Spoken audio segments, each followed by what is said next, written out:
শ্রীশৈলম পর্বতের ওপরে শ্রেষ্ঠ শিবক্ষেত্র মল্লিকার্জুন। সেই থেকে তিনি এখানে পূজিতা হচ্ছেন ভ্রমরন্তা নামে। মল্লিকার্জুন এখানে একই দিকে জ্যোতির্লিঙ্গ, আবার একই দিকে পাহারাদার ভৈরব। রুদ্রকে বাড়িতে পুজো করা যায় না, কারণ তিনি উগ্র, তিনি প্রলয়ঙ্কর। শিব পার্বতী এক দেহে অর্ধনারীশ্বর হয়ে এখানে অবস্থান করলেন এই মল্লিকার্জুন রূপ ধারণ করে। বাবার দর্শন করতে আসবেন, মায়ের পূজা হয়ে যাবে। নমস্কার। আমরা একদম শিবকথার জ্যোতির্লিঙ্গগুলোকে নিয়ে যখন আলোচনা শুরু করেছিলাম, তখন এইটা ভাবছিলাম যে আমাদের জার্নিটা অনেক লম্বা হবে, অনেক বড় হবে। দেখতে দেখতে আমরা অনেকটা জার্নি পারও করে এসেছি।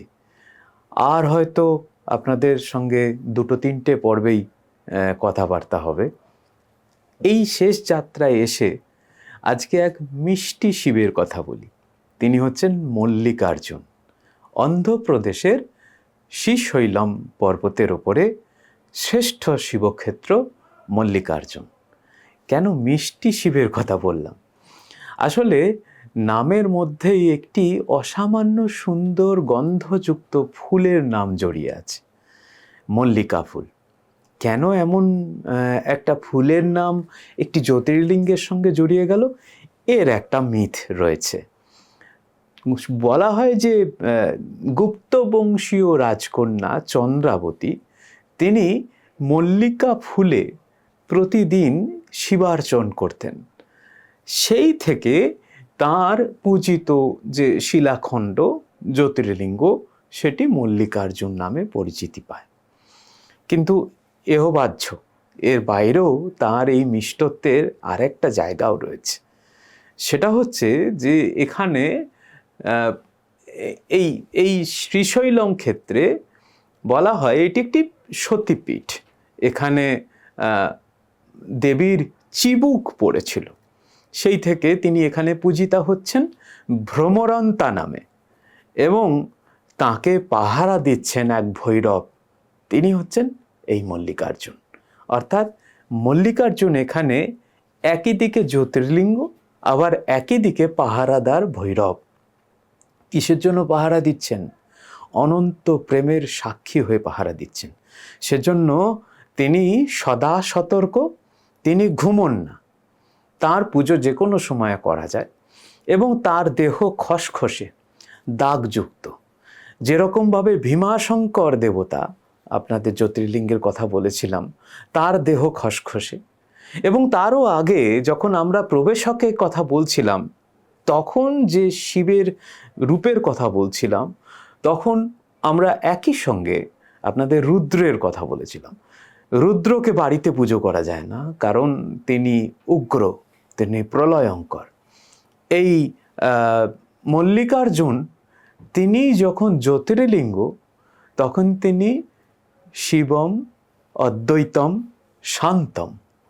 আর তিনি যখন ওই ভৈরব রূপে রয়েছেন, তখন তিনি প্রলয়ঙ্কর। অর্থাৎ একই অঙ্গে এত রূপ দেখিনি তো আগে। এই শিবের কাছে আপনারা আপনাদের মুগ্ধতা নিয়ে পৌঁছতে পারেন। এর আরও অনেকগুলো কাহিনী রয়েছে।